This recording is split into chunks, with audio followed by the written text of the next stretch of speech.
Concord campus. Hi, my name is Larry Smith. I'm a preservationist. The rules here are no eating, drinking, smoking, talking. Please refrain from disturbing those people around you. First off, allow me to say what an honor it is for me to introduce tonight's film. It's a very special presentation. This is the long, restored version. About 2 hours into the film, we'll take a 5-minute intermission. And for those of you who want to stay after the movie, there's going to be a brief little 10-minute documentary made by the man who helped start the whole restoration. And there's a little bit of a backstory. I'll tell you about that later. Like many of you, I became a big fan of Judy Garland's first masterpiece, The Wizard of Oz, as a child. Tonight, we get to share what many consider is Judy's last great film. And sadly, like her career and personal life, it was cut to pieces. Now, 60 years later, thanks to film preservation, we get to see it closer to what it was intended to be. Judy Garland was considered washed up in Hollywood after she was fired by MGM in 1950 on the grounds of unreliability. So her personal manager, and eventually her third husband, Sid Luft, engineered her comeback as a concert entertainer at New York's Palace Theatre and the London Palladium. Luft was convinced that Garland could return to movies as an even bigger star, and the perfect vehicle to do it was a musical remake of A Star is Born. The role of screen newcomer Esther Blodgett was nothing new to Garland. She had actually played that role in the 1942 Lux Radio Theater version. When Luft, a former test pilot and now promoter, promoted the project as a musical version, she jumped at the idea.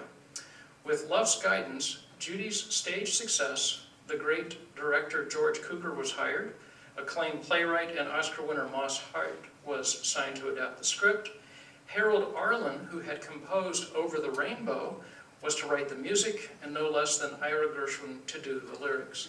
And I read just this week, the cameraman had just finished a little movie called The Quiet Man. Everyone on the team knew it couldn't miss. Everybody was excited when filming began. It seemed like every idea was good, no matter the cost. Cukor wanted the opening scene to be a big money shot, hundreds of extras, a lavish theatrical production like a major Hollywood premiere. That added another $100 grand on top of the nearly $3 million budget, which in today's dollar would be closer to $60 million in today's dollars. Then after shooting for 18 days, Warner Brothers decided they wanted to start it over and shoot it in a new widescreen process called CinemaScope. This was Warner Brothers' first film in CinemaScope. That would cost them another $300 grand. Cha-ching. In the beginning, Judy Garland worked hard to dispel any rumors she was difficult. And then after she called in sick one day, an article ran about her previous night of singing and partying at a local nightclub. Another sick day, she was spotted playing the horses with her producer husband at a local track. Eventually, though, it all came together, and a sneak preview was quietly held with a 196-minute version.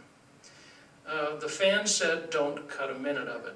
However, Warner Brothers demanded Cukor tighten it up, so he cut it down to 182 minutes and left for India to start his next film with Ava Gardner.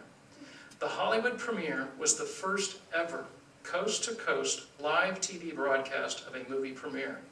Every major celebrity wanted to be there and welcome Judy back. So the studio printed up 150 copies of the roadshow version and released it to a much critical acclaim. However, it wasn't long before the studio realized by simply removing another half hour, exhibitors could add another showing daily. So that's what they did. They recut the film again, now down to 156 minutes, without Cukor, Garland, or Luft's input. When that story hit the press, the public said, why see the movie? It's not the same thing, and the box office dried up. This feature, now costing just over $5 million, was now the second most expensive film made up to that time. And even though it brought in over $6 million at the box office, it was considered a flop. The cuts included an entire sequence in which Norman and Esther lose touch with each other while Norman is dragged away on location. A comic scene of her getting sick on the way to her first preview was also deleted, along with 2 complete numbers. Here's What I'm Here For, the song Esther is recording when Norman proposes to her, and Lose That Long Face, the number she does before and after she breaks down in her dressing room. The cuts represented most of the scenes that developed Norman and Esther's relationship. To make matters worse, the studio melted the negative from the cut scenes to retrieve the film's silver content. Word of the cuts hit the press and generated such a strong backlash against the film that attendance drastically dropped. As a result, despite the film's promising opening, it ended up losing money. With the film's box office failure, Garland and Luft, who were the producers, were broke. Happily. In 1974, film historian Ron Haver was doing a Cougar retrospective at the Los Angeles County Museum. For the showing of A Star is Born, he put together a brochure featuring stills from the cut scenes and descriptions of what was missing. This triggered interest at Warner Brothers, where an apprentice film editor by the name of David Strohmeyer discovered the complete 3-hour soundtrack in the sound department's basement storage vaults. When I read that, I stopped in my tracks. I know David Strohmeyer. I was trying to call him. That's why my introduction started a little late here. I called him this week and was talking to him about it. I said, what happened? Tell me the backstory. Because we had known each other for 20 years, worked on lots of Cinerama films. In fact, after the feature tonight, the little 10-minute documentary, Dave shot of me 20 years ago. So if you want to see it, after the feature, we're going to play one of David Strohmeyer's films. Well, so I called him and I asked him, what happened? And he said that this Ron Haver had played The Star is Born. Dave went to it, saw it, was fascinated by it. He worked for the studio. So he went to his boss and said, can I look for these missing scenes? And his boss said, no. If Jack Warner took them out, Jack Warner could do no wrong, don't go looking. So Dave did what preservationists do. On his lunch hour, he went into the basement with a flashlight and found the film cans to the soundtrack that were not supposed to exist. He called up Ron Haver. Haver wanted to create a restored version using the soundtrack with stills filling in for the missing scenes, but was unable to get the necessary cash. In 1981, he enlisted the help of writer Faye Kanan, president of the Motion Picture Academy and a member of the National Committee for Film Preservation. She pitched the restoration project to Warner Brothers, who gave Haver the go-ahead.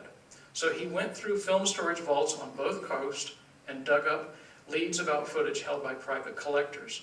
Eventually, he assembled about 20 minutes of the missing half hour, including both cut musical numbers and the proposal scene. Ultimately, Ron put together a 176-minute restored print featuring the newly discovered footage and stills to fill in for the sequences that nobody could find. Some of the stock footage fragments that were found had the star's close-ups cut out of it so they could use it as inserts in other films, and that's why there are close-ups in the still pictures, but not in some of the found footage. He then showed the restored version to the studio, who then authorized a theatrical reissue. Haver had invited Cougar to the screening, but sadly the director would die the day before the screening. The restored A Star is Born received its world premiere in July of 1983 at the Radio City Music Hall. As soon as the lost musical numbers appeared, the audience started applauding. At the end, the sellout crowd gave the film a standing ovation. Both of Garland's daughters, Liza Minnelli and Lorna Luft, were in the audience. Afterwards, they had to be taken to a dressing room where it took them 20 minutes to stop crying. Ron Haver's 1983 restoration of A Star is Born was the first high-profile project of its nature, thereby raising public awareness of film preservation issues. It sparked a movement to rescue other lost films, with the innovative use of stills and soundtrack to fill in for scenes that no longer existed. Certainly, it opened new doors for all film preservationists. Later projects that followed in the wake of A Star is Born have included Frank Capra's Lost Horizon, Raoul Walsh's Sadie Thompson, Eric von Stroheim's Queen Kelly, and a little epic he called Greed. Back to our film. Garland's performance was met with superb notices, including Time Magazine's rave, just about the greatest one-woman show in movie history. The movie received 7 Academy Award nominations for Best Actress, Actor, Art Direction, Set Decoration, Costume Design, Musical Score, and Song, The Man That Got Away. It was widely anticipated that Garland would win the award itself, but she lost that year to Grace Kelly for her performance in The Country Girl. According to Hedda Hopper, the gossip columnist, Kelly's win was just 6 votes more than Judy, the closest ever. At the time, Garland friend Groucho Marx described her loss as the biggest robbery since Brinks. A Star is Born did not win in any category. The best song winner that year was For Three Coins in a Fountain. However, it might have scored more wins had Warner Brothers not decided, based upon its declining box office figures, to not place any ads to promote the film. In closing, I want you to remember this dynamo. Judy Garland was blamed for the film's perceived failure, and Hollywood thought she was all washed up. And at the age of 32. Watch the first half hour before they make any cuts, especially my favorite part, The Man Who Got Away, in one take. Watch how beautiful that scene is executed. It's amazing. The studio's hatchet job, editing, starts a few minutes after that scene when she quits the band one night and in the morning is supposed to say goodbye at the bus. That's where the problems in the restoration begin. Now you get to decide for yourself whether she still had what it takes to be more than a brief comet in the heavens. And thanks to film preservation, a star that is reborn. Thank you.